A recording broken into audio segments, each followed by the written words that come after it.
మనం సువార్త చెప్పకపోతే ఏమవుతుంది?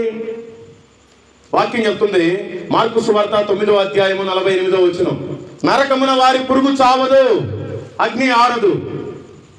అర్థమవుతుందండి? మనం కనుక సువార్తను చెప్పకపోతే అనేక మంది నరకానికి వెళ్ళిపోతున్నారు. అక్కడ అగ్ని ఆరదు, పురుగు చావదు.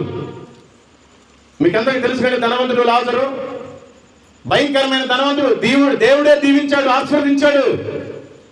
ఒక దరిద్రుడు, అతని పేరు లాజరు.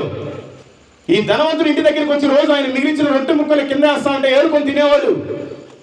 ఒళ్ళంతా కుండ్లు కురుపులు, కుక్కలు వచ్చి నాకుతా ఉండేవి. ఆయన అలాగే భరించి బ్రతికాడు. ఇద్దరు ఒక రోజు చనిపోయారు. ఈ ధనవంతుడేమో పాతాళానికి వెళ్ళిపోయి యాతన పడుతున్నాడు, ఈ దరిద్రుడేమో అబ్రహాము రొమ్మున కొనిపోబడ్డాడు.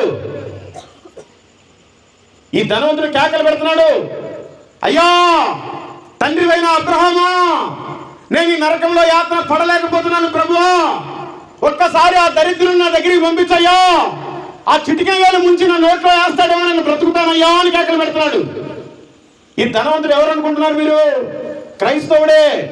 వీడి క్రైస్తవుడు కాకపోతే అబ్రహామైన తండ్రి అని పిలవడు, తండ్రివైన అబ్రహామా అని పిలుస్తున్నాడు ఈ ధనవంతుడు.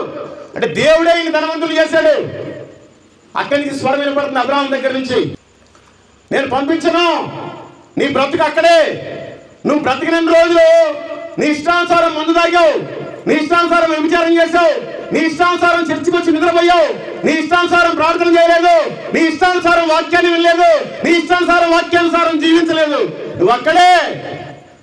అయ్యా అబ్రహామా, సరేనయ్యా నేనంటే కాలిపోతున్నాను, నాకు 5గురు సహోదరులు ఉన్నారు, ఆ దరిద్రుని ఒక్కసారి నా భూమి మీదకి పంపించయ్యా, వాళ్ళకైనా సువార్త చెప్తే వాళ్ళన్నా బ్రతుకుతారు అని మొత్తుకుంటున్నాడు. కుదరదు. నువ్వు బ్రతికినప్పుడే నీ ఇంట్లో వాళ్ళని రక్షించుకోవాలి, నువ్వు బ్రతికినప్పుడే మీ ఇంటి పక్కన సువార్త చెప్పాలి, నువ్వు బ్రతికినప్పుడే మీ స్నేహితులు సువార్త చెప్పాలి. ఇక్కడ ఉన్నప్పుడే మనం కాళ్ళు పెట్టుకుంటామా, గడ్డం పెట్టుకుంటామా, చేతులు పెట్టుకుంటామా, బ్రతుకులు ఆడుకుంటాము. ప్రాణం పోయిందంటే నరకమే.